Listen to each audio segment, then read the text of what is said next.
Jati diriku adalah jati diri bangsa. Itu yang kami tanam dalam jiwa-jiwa adik-adik di Gerakan Pramuka.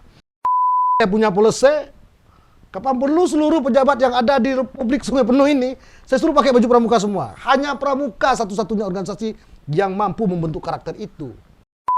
Kalau visi cuman bual, untuk apa? Apa bedanya kan gitu. Ini udah kemana-mana nih.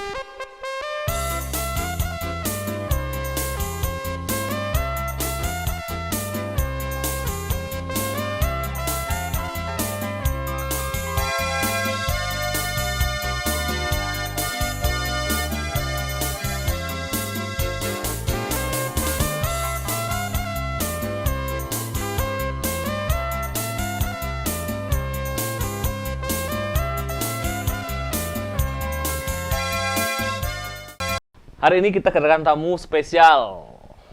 Spesialnya beliau penggiat budaya, penggiat pemuda, Kak Denny Pribadi. Selamat datang, Kak. Selamat malam, selamat malam. Lalu mau nanti Kak Denny, Dek. Lah hampir berapa nih? 2 minggu ya dia. Nunggu Kak Denny gitu untuk bahas cerita tentang pemuda, budaya. Mau Kakak minin mana? Kita langsung aja, Kak ya. Oh, siap. Kak, pemuda sekarang dengan pemuda dahulu.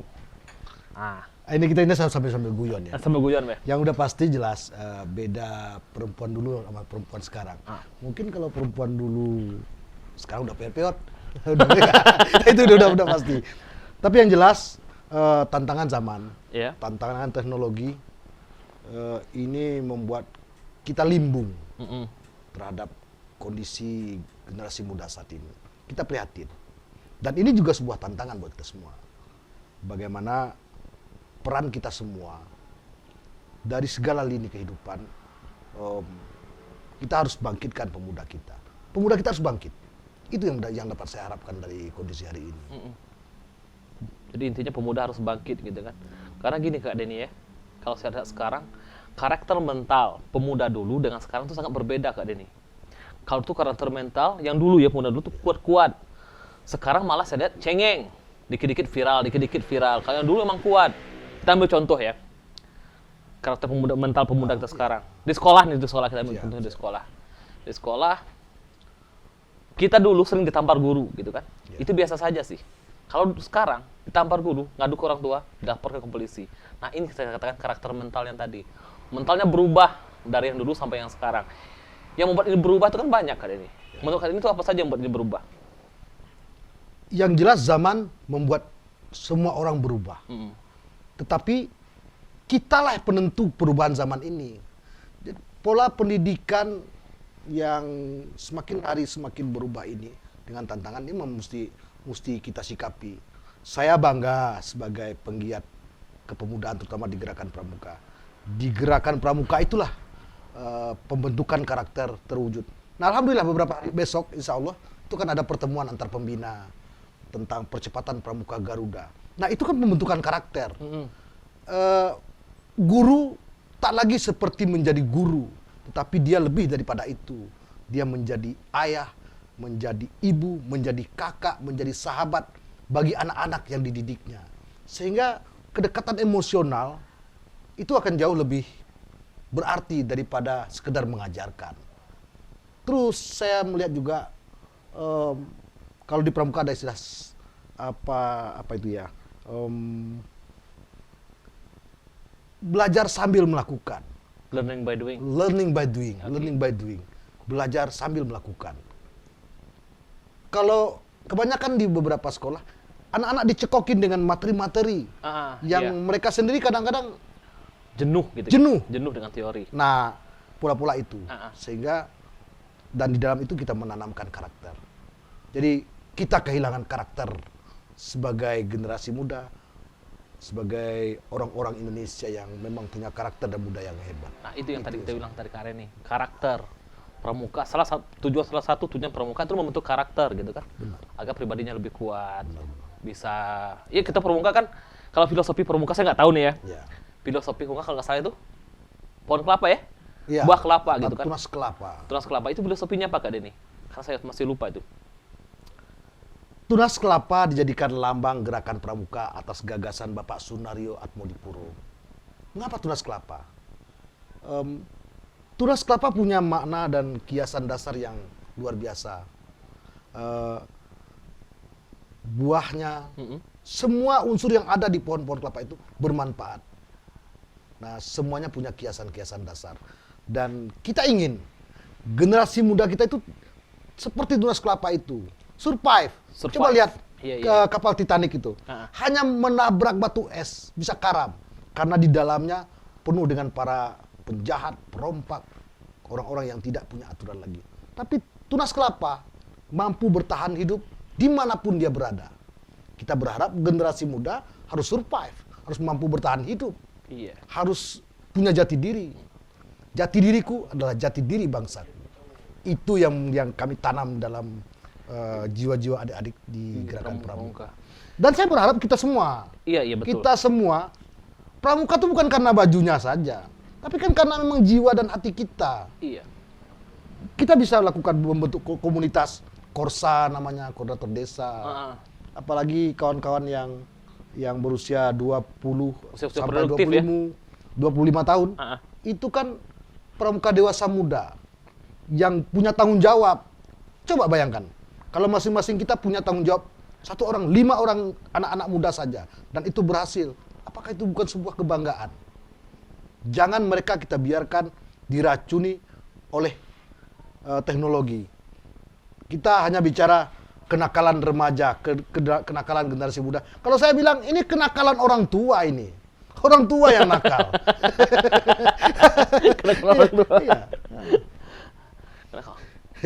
Tapi kita santai ya. Saya juga tidak tahu nih mau diarahkan kemana. Kita bicara masalah tadi, kita bicara pemuda, siap. budaya, gitu. Saya kan tadi kan masalah pemuda. Sekarang generasi muda sekarang saya bilang agak cengeng gitu kan, karena karakter mentalnya tidak dibentuk. Yang minat ke pramuka pun juga sekarang agak berkurang, sepengetahuan saya gitu kan, karena mereka nggak tahu itu maksud pramuka itu gimana gitu.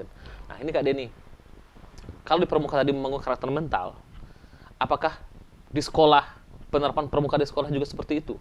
Karena berbeda loh penerapan sekolah pramuka dengan yang di luar gitu. Kan itu pengetahuan saya ya, saya juga pernah ikut pramuka dulu. Benar. Pernah ikut pramuka.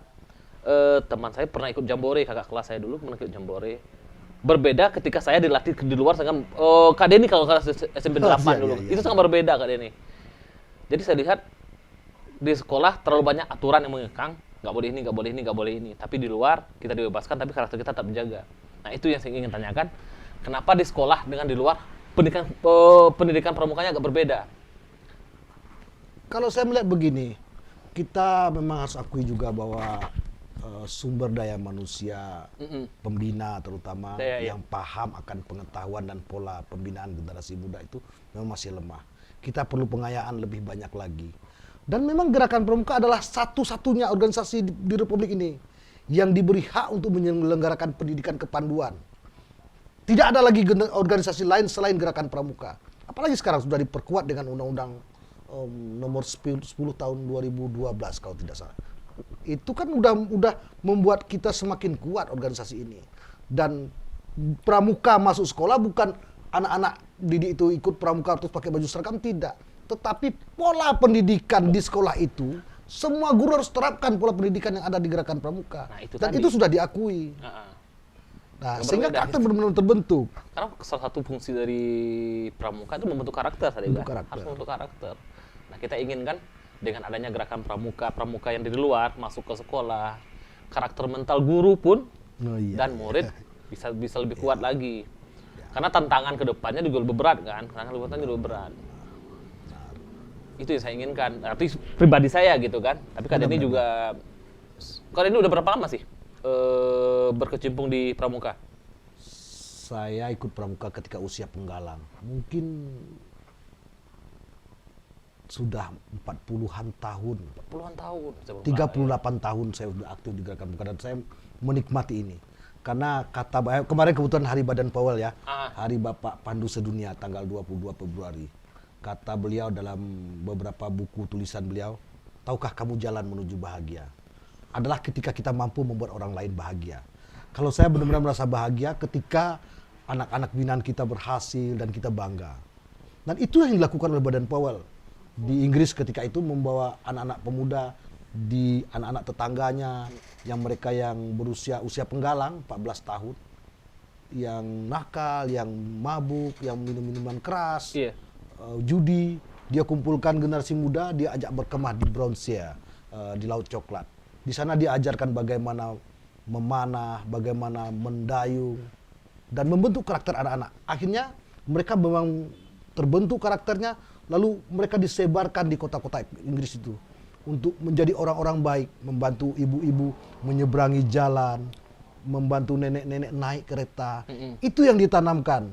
Dan warisan itu mengalir terus sampai ke seluruh dunia.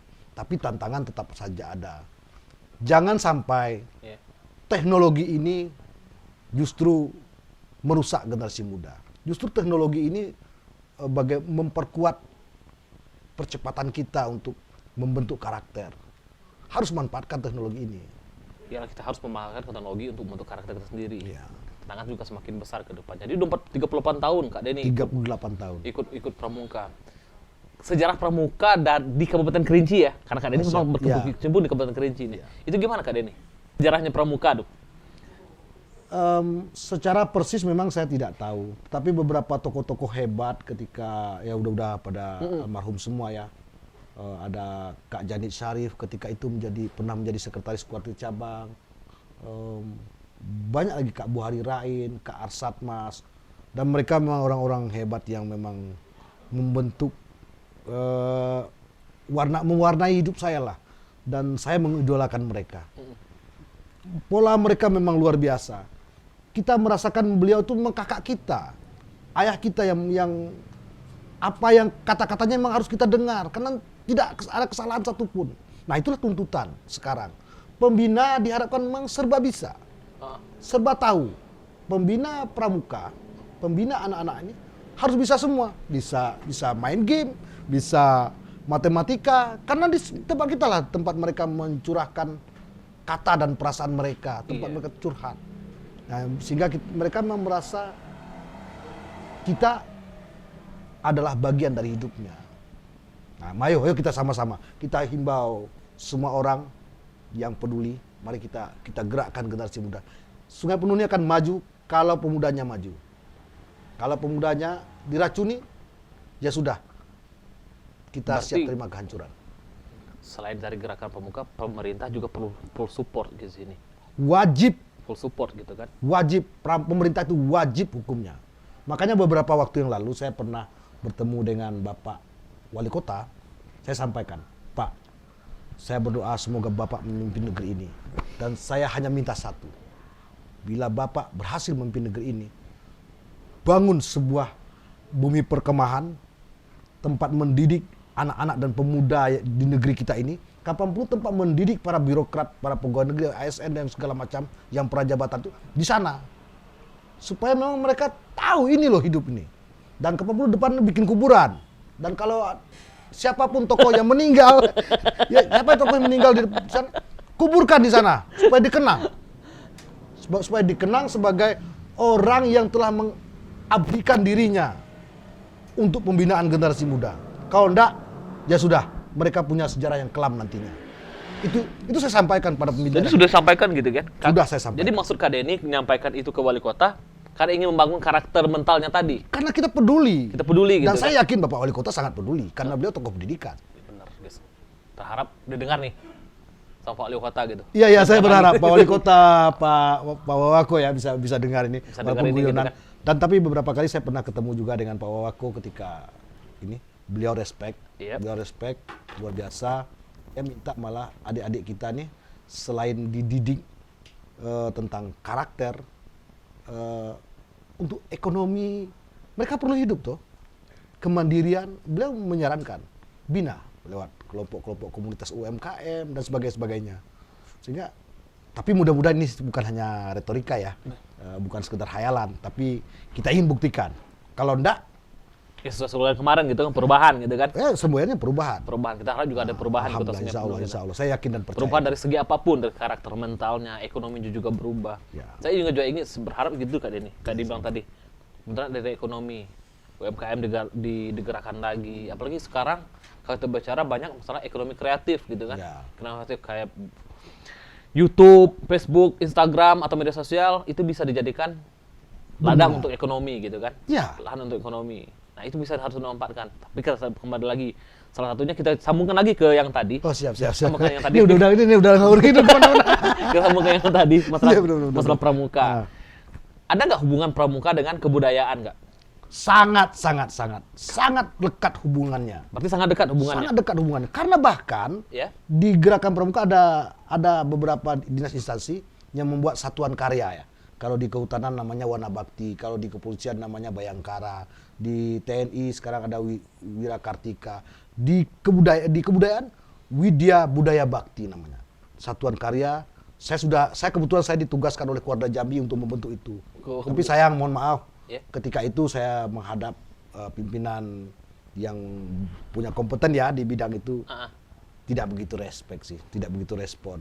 Nah itulah kita mau buat apa coba? Kalau saya punya polisi, kapan perlu seluruh pejabat yang ada di Republik Sungai Penuh ini, saya suruh pakai baju pramuka semua. Hanya pramuka satu-satunya organisasi yang mampu membentuk karakter itu. Dan mungkin pola komunikasi saya emang agak sedikit ekstrim Ya ya. nggak apa-apa sih kan. Enggak ekstrim. Tapi nggak apa-apa sih. itu jati diri kita. Iya. Ya kan? Mesti itu satu-satunya. Widya Budaya Bakti.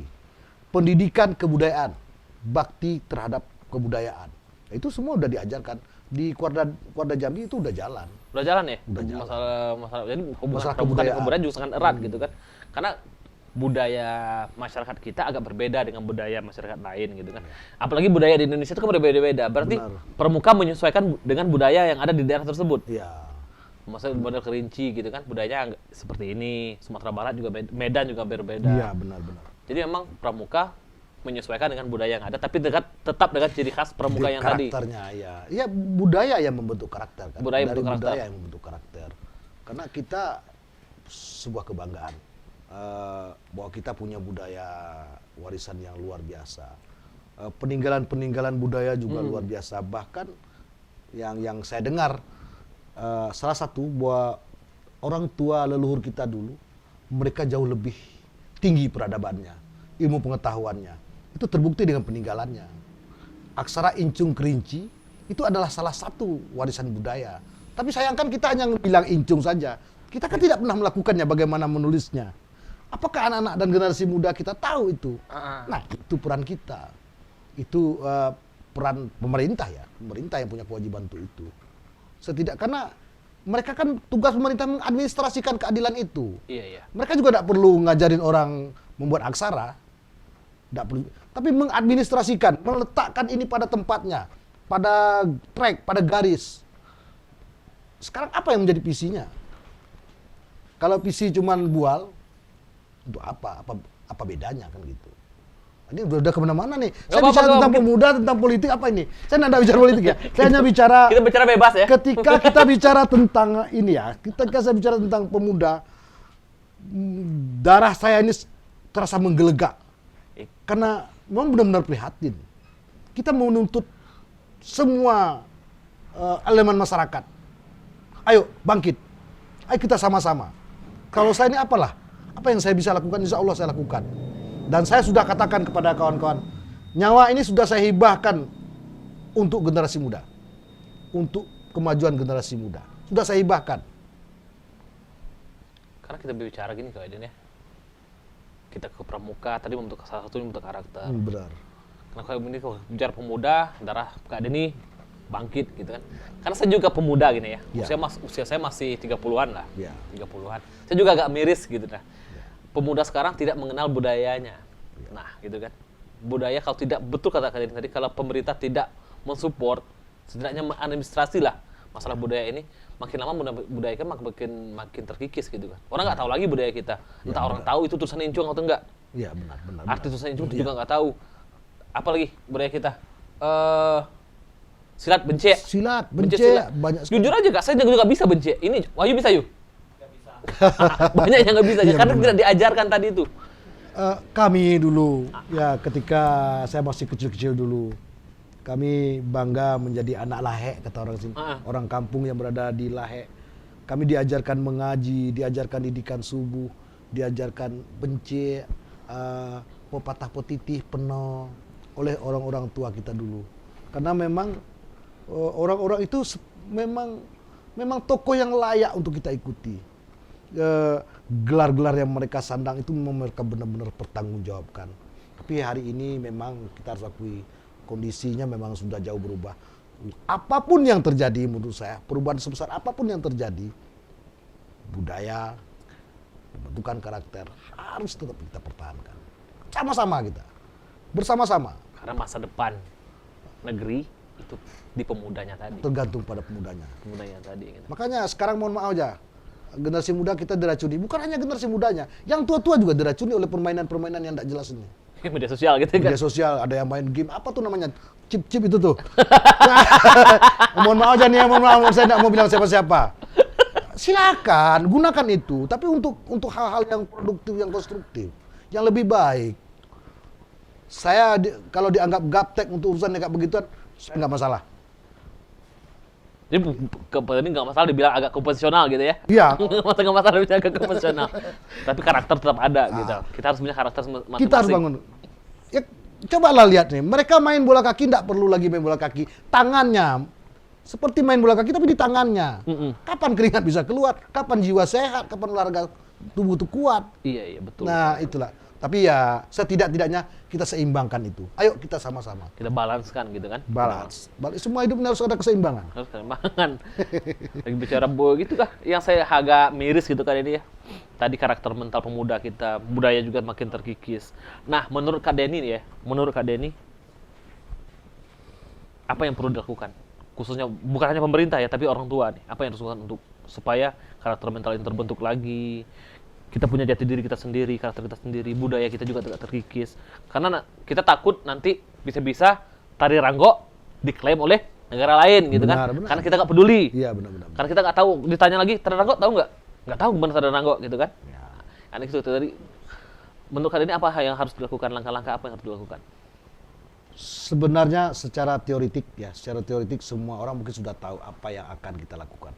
Kalau saya hanya ingin katakan, kita kembali pada jati diri bangsa kita. Kita kembali pada jati diri budaya negeri.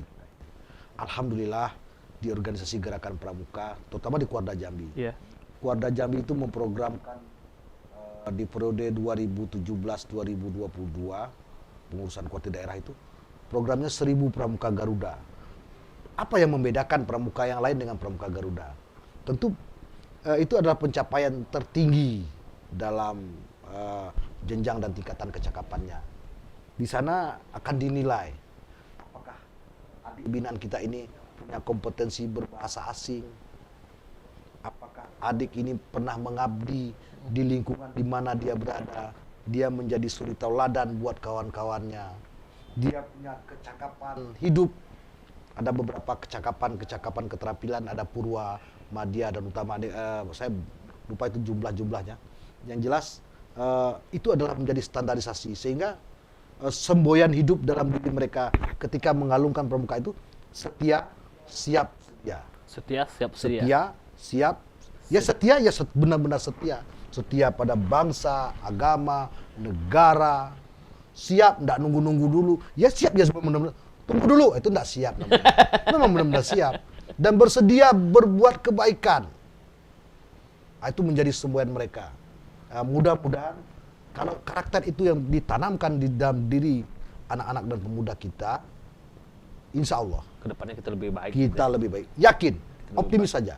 Saya masih yakin kita mampu. Saya juga berharap seperti itu. Cuma sekarang lagi kan metode pendekatannya lagi ke pemudanya gitu kan. Karena kalau metode pendekatan Kak Denny yang dulu Ya. dengan Arif yang sekarang tuh berbeda gitu kan. Benar-benar. Jadi metode pendekatan. Nah sini juga saya berharap kedepannya sih pemuda lebih paham karakter dirinya sendiri. Ya. Pemuda juga paham loh budayanya sendiri. Ya Pramuka Garuda salah satu jalannya, salah satu supaya karakter kita bisa terbentuk. Kak Den, Oh, siap. saya pasti penasaran gini loh Kak Den. Kak Den mengalami budaya nggak? Mendalami nggak budaya di Kota Kerinci? Saya mencintainya. Saya Mencintai. belajar. Iya. Saya tapi secara otodidak ya, saya tidak punya pendidikan di bidang budaya. Tapi saya menyukai itu. Sejarah Kerinci juga belajar gitu kan? sedikit paham, Kerinci. sedikit paham. Saya paling senang kalau bicara masalah budaya dan sejarah Kerinci, Kak Den. Apalagi masalah aksara Incung tadi, kita balik ke aksara Incung Oke, tadi. siap, benar-benar. Aksara Incung kan bukan hanya tulisan lah, Ya, pasti ada maknanya, Kak Den kan. benar-benar. Itu apa sih maknanya, Kak Den? Yang saya pahami tentang aksara Incung, kebetulan almarhum kakak saya, Kak Budi ya. beliau mencoba menyusun sisa-sisa peninggalan-peninggalan yang ada di beberapa daerah yang ada di Kerinci ini, bahwa Sungai Penuh dan Kerinci punya peradaban yang tinggi. Itu terbukti dengan sarana komunikasinya yang Iya. lewat aksara tadi.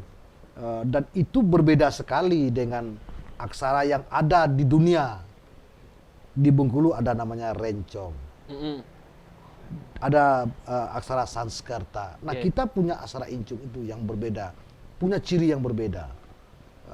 Dan itu ada pada tanduk-tanduk kerbau, ada pada perjanjian-perjanjian budaya ya, perjanjian antar daerah, persumpahan di Bukit Setinjau, segala Iya. macam yang memang harus kita diskusikan lebih jauh lagi. Lebih jauh lagi. Dan saya lebih suka mendengarkan ketimbang harus Next time lah kita berbicara. diskusi Next time. masalah budaya Iya, saya budaya lebih sejarah suka Kerinci. mendengar daripada ini. Nah, Karena juga saya ingin belajar loh masalah Siap, aksara siap. Incung. Karena tulisannya banyak nih di logo kota, di daerah banyak nih tulisan Incung. Tapi saya pribadi nulis tulisan Incung saya nggak bisa tuh kayak Kak Denny kan. Nah itu tadi kan karena nggak diajarkan di sekolah, nggak diajarkan. Karena itu loh penting loh untuk ekstrakurikulernya belajar tulisan Incung. wajib. Wajib gitu kan.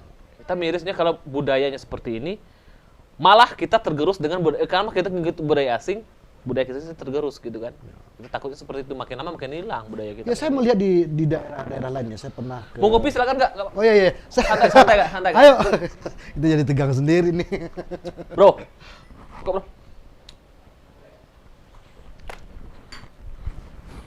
Korea ada bro. Saya ngelihat saya pernah kebetulan ke Solo ketika itu. Ya. Di setiap jalan, nama-nama jalan, nama-nama kantor, mereka membuat dengan aksara Sanskerta mungkin. Kenapa kita tidak bikin di baju kita, di nama jalan kita? Adapun terbuat, tapi mohon maaf, itu agak lari Nggak lari jauh. jauh lari dari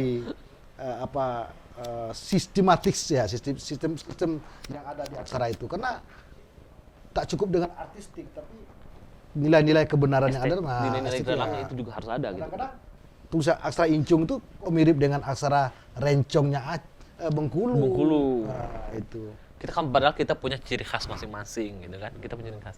Nah itu yang saya bilang tadi Kak. Pribadi saya sendiri nggak tahu nih. Saya tahu tuh, ini tulisan Incung loh. Saya nulis nggak bisa. Saya baca juga nggak bisa gitu kan. Pasti ada maknanya kan di situ. Kita ingin bukan hanya tulisan Incung ya, kesenian yang lain juga terjaga gitu kan. Kayak tadi Kak bilang Parno, saya jujur ya Kak ya. Kalau yang kawan yang lain sudah ikut, saya jujur Parno, saya nggak ngikuti sampai sekarang, saya juga nggak bisa Parno gitu kan. Ya. Karena diajar pun tidak. Seharusnya di sekolah harus diajarkan gitu kan budaya Kerinci supaya tidak tergerus. Tapi problematikanya budaya setiap daerah itu berbeda-beda. Itu tidak bisa disatukan, Kak. Ya, kalau saya melihat begini, orang kan selalu membicarakan pemuda. Pemuda ini kan cuma asik untuk dibicarakan, jadinya seperti itu. Iya. Saya bukan bela-belain pemuda. Saya pernah juga jadi orang muda dulu. Saya berpikir anak muda ini bukan untuk dibicarakan, tapi untuk dipeduli. Kita harus peduli. Jangan bicara pemuda harus peduli. Ya yang tua ini, yang tua ini harus paham dulu dengan mereka. Barulah mereka akan paham maunya kita. Dan sekarang kita meminta mereka paham dengan maunya orang. Ya tidak bisa. Kita harus paham maunya mereka. Mereka maunya apa? Ya kan? Nah, ibarat apa bahasanya? Tut Wuri Handayani gitu loh. Nah, di depan kita memberi Ingar Sosung Tulodo. Di depan kita memberi teladan. Di tengah-tengah pemuda kita membangun semangat. Ingmadio Mangun Karso. Di belakang kita memberi dorongan. Tut Wuri Handayani. Itu yang harus kita lakukan. Jangan semuanya serba main paksa. Tidak ada yang bisa dipaksakan hari ini. Kita harus menumbuhkan keinginan itu dalam diri mereka. Dan itu harus kita buktikan dengan teladan, dengan bukti-bukti nyata. Jadi metode pendekatannya lagi. Pendekatan, makanya saya bilang tadi, pramuka adalah salah satu bentuk salah satu bentuk pola pendekatan yang benar. Meskipun dalam penerapannya tentu ya tergantung orangnya juga ya kan. Mau ngopi dulu silakan Kak Denny. Siap. Aduh, bilang apa saya? Yang pasti hari ini ayo kita sama-sama. Mudah-mudahan semua sektor, biar pemerintah, biar tokoh-tokoh masyarakat, budayawan, tokoh-tokoh adat, tokoh-tokoh muda, orang tua, memainkan perannya masing-masing. Itu saja, sederhana. Kita tidak bisa menjudge ya, yang memberi hukuman, memberi cap kepada orang-orang tidak seperti apa yang kita harapkan. Apa yang bisa kita lakukan? Itu yang penting sekarang. Saya setidak-tidaknya saya melakukannya hal-hal kecil lah. Mudah-mudahan ini bermanfaat, itu aja. Pasti bermanfaat lah. Apa yang pasti ada manfaatnya gitu kan. Kita juga ingin generasi muda khususnya yang usia 17 tahun ke bawah, dengan adanya pramuka tadi, dengan mengenalkan budaya lagi, karakter mereka bisa terbentuk gitu kan. Jadi mereka tidak lari dari garis yang telah ditetapkan oleh pendiri bangsa kita gitu kan. Kita tetap budaya timur, jangan ke barat-baratan. Budaya kita tetap ada. Kak, sanggar penting nggak sih? Sanggar seni? Kalau saya berpikir amatlah sangat penting. Ya. Bahkan sebenarnya mungkin sudah ada sanggar-sanggar itu. Hanya saja memang kadang-kadang berkesenian di negeri kita ini belum bisa menghidupkan dirinya. Ya, jadi kesenian hanya untuk kesenian. Kalaulah boleh kita berharap memang dengan berkesenian, selain mampu memelihara warisan budaya ini, mereka juga bisa hidup di sana.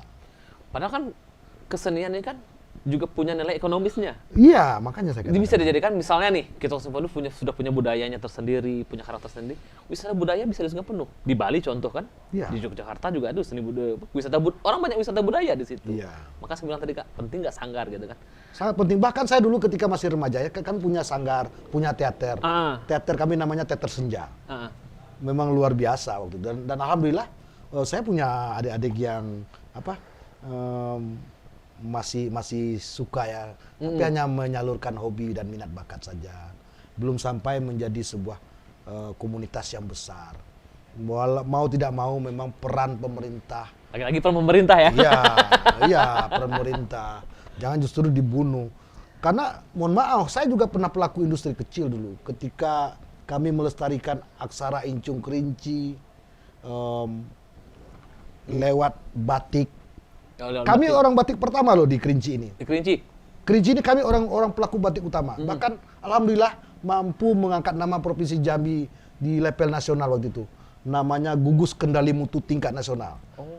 Alhamdulillah, harapan 2 tingkat nasional. Ini saya berani ngomong nih bukan retorik nih, bukan karang-karang nih. Semua dunia akan mendengarkan ini. Saya katakan kami pernah melakukan itu. Tapi kan sayang ketika kita berniat melakukannya, tetapi di sisi lain ada kelompok, mohon maaf, mungkin saja pemerintah justru mencari jalan instan. Motif kita cetaknya di Solo. Jadi akhirnya mati para perajin kita. Dibangkitkan mereka, difasilitasi mereka. Makanya saya kagum dengan beberapa tokoh-tokoh juga di Kerinci ini. Saya ingat betul dulu Ibu Nurul Hairani itu istrinya Pak Bambang. Beliau luar biasa support terhadap pelestarian. Bahkan beliau bukan orang Kerinci loh. Tapi beliau benar-benar peduli. Luar biasa itu. Karena kita lihat kan salah satunya wisata budaya juga bagus loh untuk dikembangkan. Wisata budaya. Jadi masyarakat Kota Sungai Penuh, masyarakat ke Kerinci, Kota Sungai Penuh, tidak hanya melihat pemandangan alam, tapi juga ada wisata budayanya. Orang kenal loh, jadi di Kerinci punya aksara Incung tadi, bisa ada pelatihan silat, ada desa budaya seperti ini. Tapi sayang sekali lagi betul kata Kak Deden tadi, saya juga merasakan seperti itu, pemerintah sih, lebih kepada pemerintah yang kurang full support. Padahal kita punya namanya Dinas Pariwisata dan Kebudayaan. Tujuannya apa sih Dinas Pariwisata? Cuma untuk acara seremonial, pemilihan putri pariwisata, putra pariwisata. Putri pariwisata, saya kritik sedikit. Itu urgensinya apa sih? Orang terkenal budaya apa enggak? Itu saya katakan. Harusnya dididik juga kok. Oh, yang salah satunya karakter untuk menjadi putra atau putri pariwisata, mereka kenal budaya kita dulu lah. Ya, Mereka tapi paham. ya benar. Saya bukannya. Setidak-tidaknya kita perlu apresiasi itu, bahwa ada upaya untuk dengan cara itu kan salah satu menarik minat orang. Dengan cara itu mudah-mudahan dalam diri generasi muda itu akan ada pelestarian di sana. Tapi yang lebih dalam daripada itu memang secara menyeluruh tadi ya. secara menyeluruh. Dan sebenarnya idealnya menurut saya dimulai dari dunia pendidikan. Dunia pendidikan. Dari Dari dunia sekolah pendidikan, dulu ya. Dari sekolah.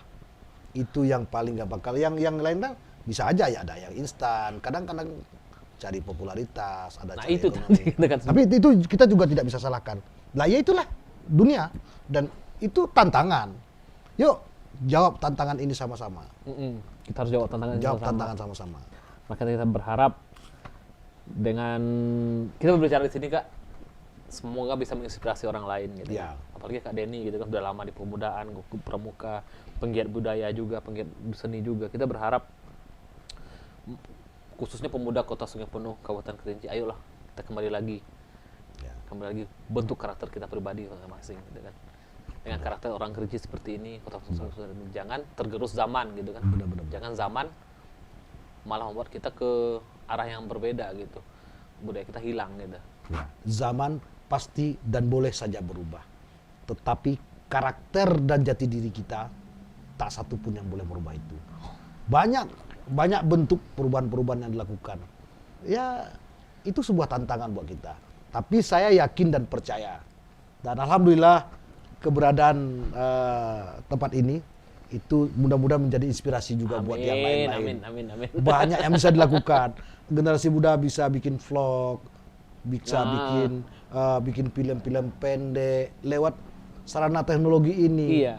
Ya kan? Dan mereka kan mengeksplor kompetensi mereka. Semua orang, apalagi anak muda, satu yang mereka minta dihargai. Iya. Nah, kita beri penghargaan untuk itu, kita beri apresiasi untuk itu. Semakin banyak kita melakukan ruang-ruang apresiasi terhadap kompetensi generasi muda, negeri kita akan lebih maju. Iya, betul kali ini. Sekarang berkesenian sendiri, ya seperti apalah namanya ya, hidup segan mati tak mau. Itu yang terjadi. Itu yang terjadi hari ini. Miris kan, Kak? Miris. Sangat miris gitu. Tapi yuk kita sama lewat ruangan yang sederhana ini, yang bangunannya memang dianggap biar tidak selesai seperti ini, tapi di sini muncul inspirasi. Ayo bangun. Kita bisa, dan kita yakin yang lain pasti lebih bisa dari kita sebenarnya. Pasti. Kita berikan teladan. Ini contoh yang bisa kita lakukan. Luar biasa. Sederhana, sangat sederhana ini. Ini bisa. Kita ingin salah satu dari tujuan dari kita bikin podcast dari tadi tim ingin memberikan inspirasi, ingin memberikan motivasi. Khususnya bagi yang nonton nanti kan, bagi penonton memberi motivasi gitu. Jangan sampai lah karakter kita tergerus gitu yang tidak kita inginkan. Makasih Kak Dan. Oke, tapi saya satu pesan lagi nih. Satu pesan lagi yang saya harapkan. Mudah-mudahan podcast yang kita buat hari ini itu justru jangan sekedar seremonial juga, tapi ayo undang orang-orang potensial itu, anak-anak muda yang hebat itu. Pasti kita undang nggak? Jangan melihat mereka dari sudut yang aneh-aneh. Lihatlah dari segala sudut pandang. Mereka kritis, mereka punya alasan untuk kritis. Mereka protes, ya hak mereka untuk protes. Ya, betul, karena ya. karakter mereka ya protes. Selagi protes mereka benar, ayo sambut mereka dengan baik. Kita undang, pasti kita undang. Dan saya akan support itu. Pasti kita undang nggak? Oke. Pasti kita undang. Terima kasih, sukses selalu ya buat podcast ya. Luar biasa.